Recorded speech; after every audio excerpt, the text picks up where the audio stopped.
नमस्कार, मैं हूं रेहान जी हुसैन। आप देख रहे हैं इन 24 न्यूज। चलिए आगे बढ़ने से पहले डाल लेते हैं एक नजर 10 बड़ी खबरों पर। मुंबई के बांद्रा रेलवे स्टेशन के बाहर तीसरे दिन भी जारी है बुलडोजर एक्शन। तोड़े गए 100 से ज्यादा अवैध स्ट्रक्चर, 500 अवैध निर्माणों में से 300 कर दिए गए हैं जमींदोज। और मस्जिद तोड़े जाने के बाद पुलिस कर्मियों पर फेंकी गई बाल्टियां और पत्थर, 7 जवान हुए घायल। पुलिस की हिरासत में बवाल में शामिल हुए कई युवक। ठाणे रेलवे स्टेशन के पास गामदेवी मार्केट कॉम्प्लेक्स में लगी भीषण आग, कपड़ों और सब्जी की 150 से ज्यादा दुकानें जलकर हुई खाक। आग की चपेट में आने से एक दमकल कर्मी और सुरक्षा गार्ड की हुई मौत, 2 दमकल कर्मी गंभीर रूप से घायल।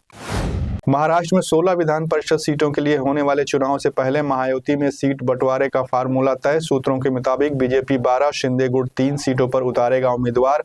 कई सीटों पर अदला बदली के भी हैं संकेत। नीट पेपर लीक केस में जारी है एक्शन। पुणे में पूछताछ के बाद लातूर के एक डॉक्टर को किया गया गिरफ्तार। डॉक्टर मनोज शिशुरे पर बेटे के लिए पेपर खरीदने और उसे लीक करने समेत लगे कई गंभीर आरोप। महाराष्ट्र में भीषण गर्मी का कहर, विदर्भ में लू और तापमान को लेकर जारी किया गया रेड अलर्ट। अकोला, अमरावती और वर्धा के लिए भी रेड अलर्ट। वहीं नागपुर, यवतमाल और चंद्रपुर के लिए जारी किया गया ऑरेंज अलर्ट। विदर्भ और नागपुर में 47 डिग्री के पार पहुंचा तापमान।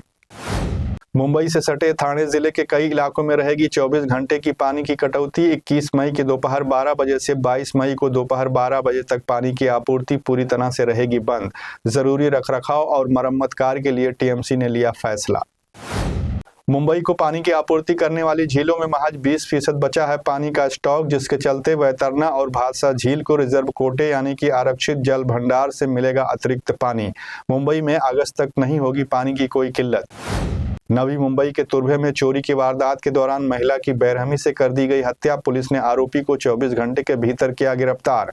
महिला के गले से चेन खींचने की कोशिश कर रहा था शख्स, विरोध करने पर कर दी गई हत्या।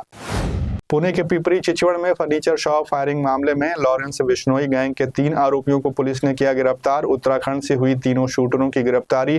प्रवीण रामनिवास, पंकज कुलदीप राहती और सागर अजय पाल के रूप में हुई आरोपियों की पहचान। नवी मुंबई क्राइम ब्रांच ने एंटी ड्रग्स अभियान के तहत बड़ी कार्रवाई को दिया अंजाम। वाशी इलाके में 4 अलग अलग जगहों पर छापेमारी कर 3 नाइजीरियाई नागरिकों को किया गिरफ्तार। उनके पास से 1 करोड़ 26 लाख की कीमत की कोकीन की बरामद। तो मेरे साथ 10 बड़ी खबरों में बस इतना ही। बाकी और देश दुनिया की ताजा तरीन खबरों के लिए आप देखते रहिए इन 24 न्यूज। मुझे यानी कि रेहान हुसैन को दीजिए अनुमति। नमस्कार।